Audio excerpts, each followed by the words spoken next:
All right, today we are jumping into three huge developing stories that are each at a major turning point. We're talking about a shocking public apology from a massive artist, an actress finally breaking her silence, and a major American city that's really on edge. So let's break it all down and figure out what's really going on. So first up, we're going to look at a complete reversal from Kanye West. I mean, this is something nobody saw coming. Then we'll turn to Amber Heard's quiet but powerful return to the public eye. And finally, we'll get into the escalating tensions in Minneapolis between protesters and federal agents. Okay, let's start with Kanye West. For the last few years, his, let's call it inflammatory rhetoric has been front and center. But just this week, he pulled a complete 180. To really get why this apology is such a big deal, you have to remember where he was at. West was completely dug in on his anti-Semitic beliefs. He wasn't just saying things like this. He was selling controversial merchandise and claiming this huge conspiracy was specifically targeting him. But then this week, in a move that I think stunned everyone, everything changed. He took out a full-page ad in a major newspaper. And it wasn't for a new album. It was to issue a formal public apology for everything he said and done. And in the ad itself, he's expressing this deep, deep regret. It's such a huge contrast to the defiant guy we've been seeing. He literally says he lost his grip on reality. So, what happened? What could possibly have caused such a dramatic shift?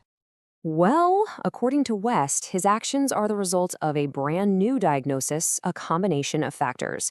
He's saying that the brain injury from that infamous car crash all those years ago is what triggered his bipolar 1 disorder, which is known for its severe manic episodes.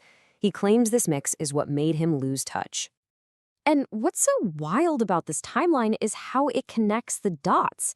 You can literally draw a straight line from that near-fatal crash at the start of his career, the one that gave us his breakout hit Through the Wire, all the way to his controversial behavior in 2025, and now, finally, to this apology.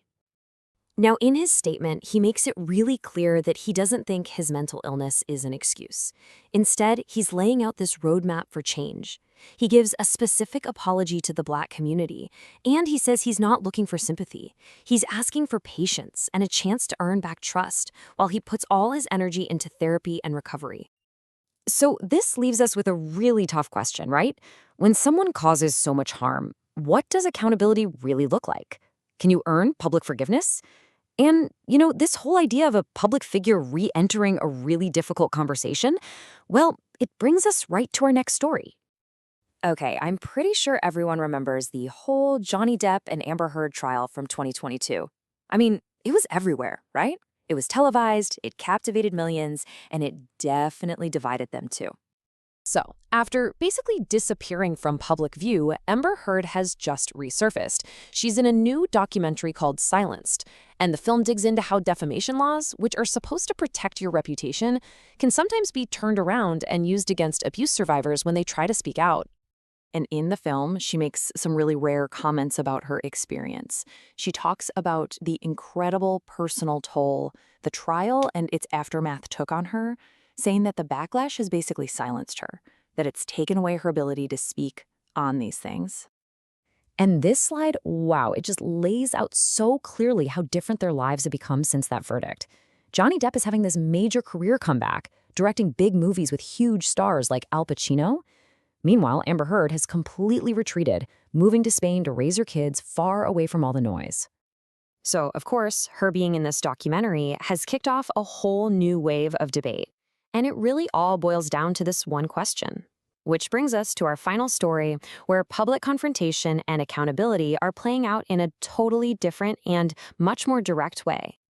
All right, for our last story, we're heading to Minneapolis, Minnesota. The situation there has gotten incredibly intense, with major protests against the presence of federal agents in the city. The anger in the community really boiled over after 2 local residents were shot and killed by federal agents from agencies like ICE and the Department of Homeland Security. Those shootings were the catalyst, the spark that ignited these huge citywide demonstrations demanding some kind of accountability. So here's the crucial thing. The protesters have totally switched up their tactics. They're not just marching in the streets anymore. They're now going directly to the hotels where they believe federal agents are staying, and they're using noise, fireworks, whistles, you name it, around the clock to disrupt their operations. But here's where this story gets really interesting. The biggest development isn't just on the streets, it's in the data.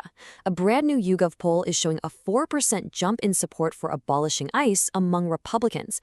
That's a huge shift in just the last month. And that 4%? It's part of a much bigger picture. According to the same poll, for the first time, more Americans now say they strongly support abolishing the agency than those who oppose it. That is a pretty significant shift in public opinion on what's usually a very polarizing topic. And so this all leaves us with a really difficult question that gets right to the heart of the division on this issue. From an artist's apology to a city in protest, each of these stories really forces us to think about what justice and forgiveness and accountability even look like. It's a lot to think about as these events keep unfolding.